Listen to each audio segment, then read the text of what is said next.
Hello. My name's Lucy. I'm a nutritional therapist. I've been asked by Sally to do a little video for the Mindful Brew project, which I'm told for March the theme is Nourish to Flourish. So I want to talk to you a little bit about that subject around food, nutrition, nourishment, but particularly thinking about mindful eating and thinking about stress and the gut-brain connection and kind of what impact that has on the choices we make, on our hunger cues, and the way we eat and how we feel about food. So I want to start by just asking a question. Have you ever thought about hunger? What is hunger? When you feel hungry, what is actually going on there physiologically? So most of us just assume that hunger is quite a straightforward thing, that it's our body's way of telling us that we need to eat. So we feel hungry, we have something to eat, we feel full, we stop eating, end of story. But actually, it's not that simple. So our hunger cues can be impacted by many things. So they can be impacted by our busy lives, stress, dieting. If we've dieted in the past or recently, that can impact our hunger cues. Our emotional experiences and trauma can all impact how we experience hunger and actually satiety, fullness as well. So if your hunger cues, for example, feel confusing or inconsistent or even completely absent, it doesn't mean that you lack willpower. It means you have a nervous system and that your nervous system is responding to some kind of stimulus which is affecting your hunger cues. So in this talk, what I want to do is gently explore that connection between the nervous system, the gut, our experiences, and how all of that impacts our appetite and our food choices. Okay, so the gut-brain connection, you may have heard this term before. The gut and the brain are in constant two-way communication with one another. So we have something called the vagus nerve, which travels between the gut and the brain, and it sends signals both ways, sends signals from brain to gut and gut to brain. Around 90% of serotonin is made in the gut. And serotonin, we know, is a happy hormone. It's a hormone that helps us to feel good, happy, calm, and that's made in the gut. The gut has its own nervous system. It's called the enteric nervous system. You might have heard the term second brain. The gut is actually the place in the body with the second largest concentration of nerve activity, the first being the brain. So you can start to get this picture that the gut and the brain are really closely connected.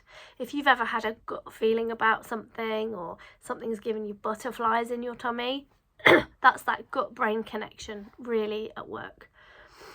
We have some 100 trillion or so microorganisms that live in the gut. So this is our gut bacteria, our friendly bacteria that you might hear about. And those bacteria are sending out signals all the time. They're doing their own thing. They're impacting our thoughts and our impulses. So it's really important to understand that the gut isn't just about digesting food. It's constantly listening to your emotional world.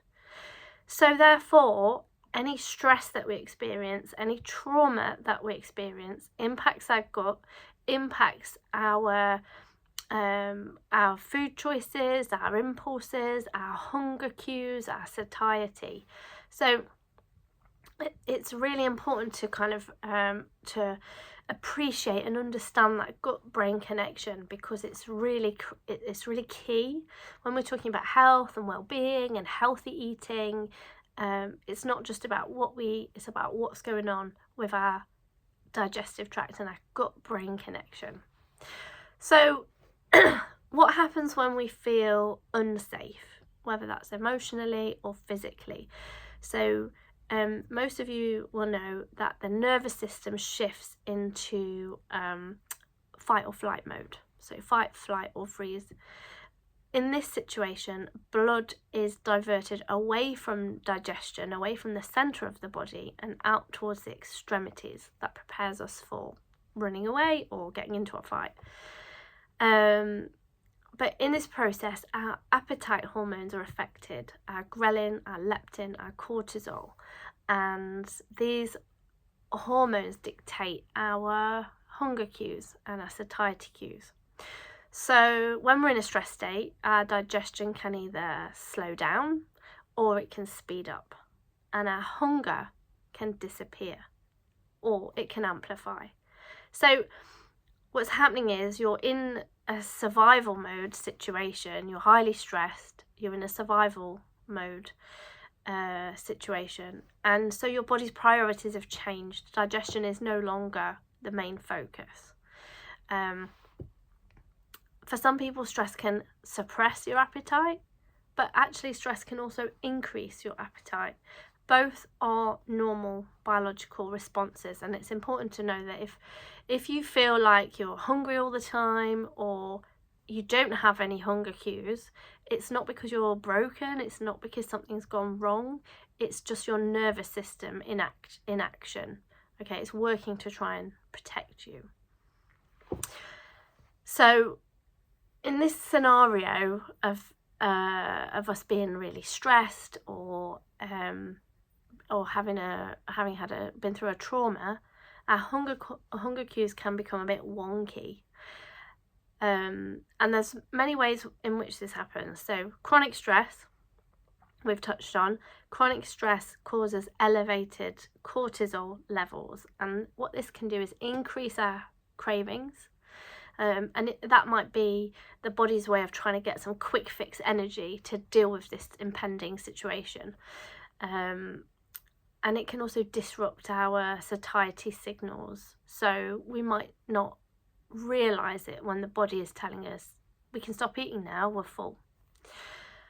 In a stress state, eating becomes about regulation, emotional regulation, rather than nourishment.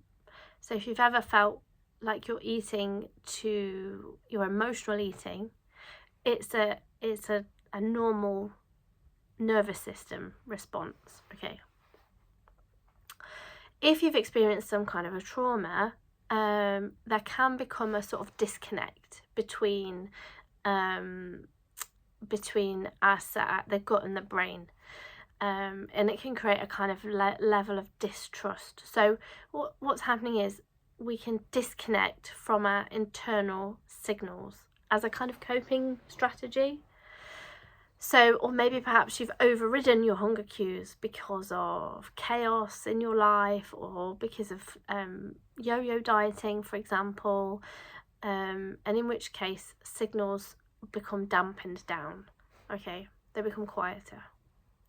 If we repeatedly ignore our hunger cues or feelings of fullness, then the body eventually stops shouting and trying to make itself heard. So those signals don't work as well as they should do. Okay, so chronic stress can impact our hunger cues, trauma, disconnection from the body, and also emotional eating, which is how the body, food is a way that we can use to try and regulate the nervous system. So, for example, chewing, warmth, having something warm, or foods that are high in carbohydrates tend to have a physiologically calming effect on the nervous system. So it makes sense that we're going to reach for food when we're feeling distressed. Okay, so what I want to try and get across is that a lot of the things that we beat ourselves up about, that we feel guilty about, eating for comfort or overeating or not listening to our hunger cues, underfeeding ourselves, there's a kind of a whole range of behaviours and habits around food and eating that we can feel guilty about and berate ourselves for. But actually there's a biological and physical mechanism going on behind the scenes. Your body, it's not a failure, it's your nervous system in action trying to protect you from a situation that actually it doesn't realise isn't perhaps the threatening situation it thinks it is. So what can we do? How can we reconnect with our body to begin to build trust again? So it's not about fixing yourself. It's not about doing everything perfectly. So we're going to talk a little bit about mindful eating, for example, and I know that you will have received a blog post which has got some wonderful information about mindful eating, and that can be really, really helpful. But it's important to know that it doesn't have to be perfect. It is just about beginning to rebuild that trust in your body and trying to tune into our body's signals, which, as we've mentioned before, might have gone a bit wonky. But we can start to bring trust back and start to recognise those signals and start to kind of get them back in line again. So the first thing to know is your body needs to feel safe. So whatever's going on in your life that is stressful or difficult, if you can take a moment, or if you can try to separate those stressful scenarios from your sitting down to eat time, then you can begin to help to regulate the nervous system around food and eating. Okay, so firstly, your body needs to feel safe. You cannot tune into your hunger and satiety cues if your nervous system is dysregulated. So some ways we can start to do that. 1, slow down, slow breathing before you eat. So all you need to do, even if you're having the busiest, most stressful morning, take 10 minutes, sit down with your breakfast, take a few slow breaths before you eat. Sit down to eat and take some time over your meal. And where possible, reduce the chaos around the meal. It's not always possible. I've got 3 kids, so meal times are quite chaotic. But taking a breath really does help. We can't access and listen to our body's subtle signals if we're in survival mode. So even if there's nothing we can do about the chaos and the stress that's going on in our lives, just doing those really simple things can just tell the nervous system everything is okay. Nothing terrible is about to happen. We're just going to eat some food and it's all good. So if your hunger cues are kind of a bit awry in there, cropping up when maybe you think, I shouldn't be hungry already, I just ate, or you're missing your hunger cues, bring some kind of gentle hunger awareness around that. So think, when did I last eat? What would feel supportive for me right now? What would give me steady energy? So this, you can ask yourself these questions if, for example, you're feeling hungry and it's only an hour since you ate and you feel like you shouldn't be hungry already. So you can just take a minute and ask yourself those questions. And if you still feel hungry and you still feel that hunger is your body trying to tell you that you need food, think about what would give me some steady energy right now, and see where that thought leads you. Okay, so in terms of reconnecting with our body, so we've talked about safety, bringing a sense of safety by slowing down, sitting down, reducing the chaos, and we've talked about bringing some gentle hunger awareness into our bodies by just asking ourselves some simple questions. Okay, how do we rebuild our trust with food, with our cues, with our hunger and our satiety cues? How do we eat to support our body's cues? Okay, so one really important point from a nutrition perspective is to try and eat regularly. So regular meals help to stabilize blood sugar, and it's dips in blood sugar that will stimulate a hunger signal for you. So balancing your blood sugar levels is really important to help those hunger and satiety cues to work as they should do. And the body likes routine. It likes it when it's eating at regular times each day. Protein, having protein with your meal will help to balance your blood sugar levels, reduce those blood sugar dips, and therefore reduce those hunger signals and messages that you're getting. So hopefully if you have a nice protein rich breakfast, maybe you've had some eggs or some Greek yogurt, something like that, it will keep you going until lunchtime without that mid-morning hunger signals going off. Try not to wait until you're completely ravenous to have something to eat. Doing that will disrupt your hunger and satiety signals moving forward.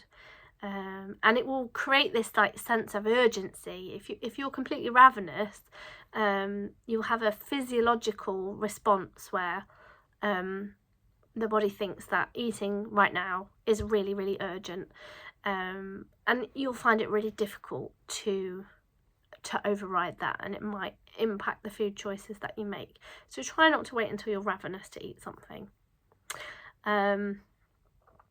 So those are kind of 3 ways that you can start to think about sort of reconnecting with your gut, your body, your hunger cues, and just bringing that awareness to how you're feeling around food, how you're feeling about the food choices that you're making, and just have some kind of gentleness and some awareness around that. It's really important to remember, if you're struggling with what you're eating, when you're eating, how you're eating, it's not a lack of willpower, it's not a failure, it's your nervous system doing its job. It's trying to protect you.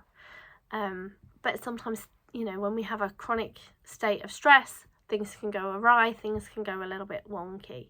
So I invite you to sort of reflect internally and ask yourself some questions.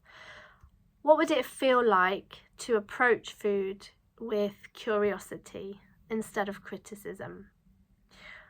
And also, what's one small act of gentleness that you could bring to your next meal? Mindful eating isn't about perfection. It's about noticing and slowly bringing awareness back into your body. Okay? So if your hunger cues feel confusing, inconsistent, or even absent at times, it's not a failure. It means that your body has been trying to protect you, and we can slowly and gradually and gently rebuild that trust, so that when our hunger cues are speaking to us, we can listen. I hope you found that helpful. Please do get in touch with me if you have any questions about anything we've talked about today, anything to do with gut health, the gut-brain connection, mindful eating, hunger, satiety, hormones, anything at all, or just anything nutrition related. Please get in touch.